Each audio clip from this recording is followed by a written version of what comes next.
Hello నమస్తే welcome to our channel. మరి ఇవాల్టి మూవీ అప్డేట్స్ ఏంటో ఇప్పుడు చూసిద్దాం. పవర్ స్టార్ పవన్ కళ్యాణ్ అంటే తెరపై ఎనర్జీకి ప్రతీక.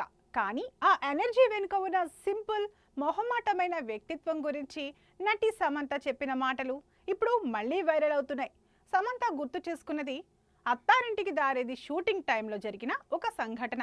స్విట్జర్లాండ్లో పాట షూట్ జరుగుతుండగా అక్కడున్న జనాలను చూసి పవన్ కళ్యాణ్ డాన్స్ చేయడానికి మొహమాట పడ్డారట. అంతమంది చూస్తుంటే చేయలేను అని క్యారవాన్లోకి వెళ్ళిపోయారట. తర్వాత దర్శకుడు త్రివిక్రమ్ ఒప్పించి ఆయనను మళ్ళీ సెట్కి తీసుకువచ్చారట. పవన్ ఎంత పెద్ద స్టార్ అయినా అంత సింపుల్గా సిగ్గుగా ఉంటారనే సమంత వ్యాఖ్యలు ఇప్పుడు సోషల్ మీడియాలో చక్కర్లు కొడుతున్నాయి. అభిమానులు ఈ సింప్లిసిటీపై ఫిదా అవుతున్నారు. ఇక కింగ్ నాగార్జున కెరీర్ లో మరో మైలురాయిగా నిలవబోయేది ఆయన 100వ సినిమా. ఇది ఇప్పుడు ఇండస్ట్రీలో హాట్ టాపిక్ గా మారింది.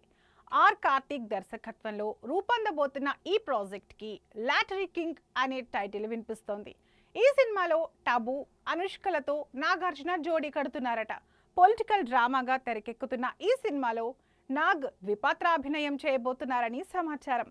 అంతేకాక నాగార్జున కుమారులు నాగ చైతన్య, అఖిల్ కూడా ప్రత్యేక అతిథి పాత్రల్లో కనిపించనున్నారు.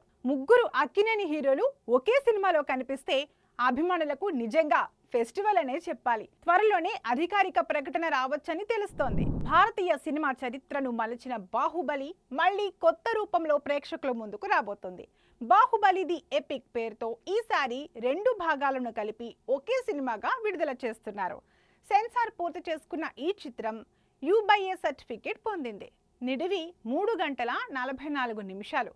మునుపటి 2 పార్ట్స్ కలిపితే 5 గంటల 27 నిమిషాలైనా ఇప్పుడు మేకర్స్ స్పెషల్ ఎడిటింగ్ చేశారు. కొన్ని సీన్లు తొలగించి కొత్త సన్నివేశాలు జోడించినట్లు సమాచారం. బాహుబలి ది బిగినింగ్ విడుదలై 10 ఏళ్లు పూర్తయిన సందర్భంగా ఈ కొత్త వెర్షన్ అక్టోబర్ 31న భారత్లో, అక్టోబర్ 29న యుఎస్లో ప్రీమియర్ షోలు జరగనున్నాయి. రాజమౌళి మ్యాజిక్ ఈసారి కూడా ప్రేక్షకులను మళ్ళీ ఆకట్టుకుంటుందో లేదో చూడాలి. బలగం విజయంతో దర్శకుడిగా గుర్తింపు పొందిన వేణు ఎల్దండి ఇప్పుడు తన 2వ సినిమా కోసం సన్నాహాలు చేస్తున్నారు. ఈ ప్రాజెక్ట్ లో హీరోగా star music director Devi Sri Prasad నటించబోతున్నారన్న వార్తలు టాలీవుడ్ లో హల్చల్ చేస్తున్నాయి. దిల్ రాజు నిర్మిస్తున్న ఎల్లమ్మ సినిమాలో డిఎస్పి హీరోగా వస్తారని ప్రచారం.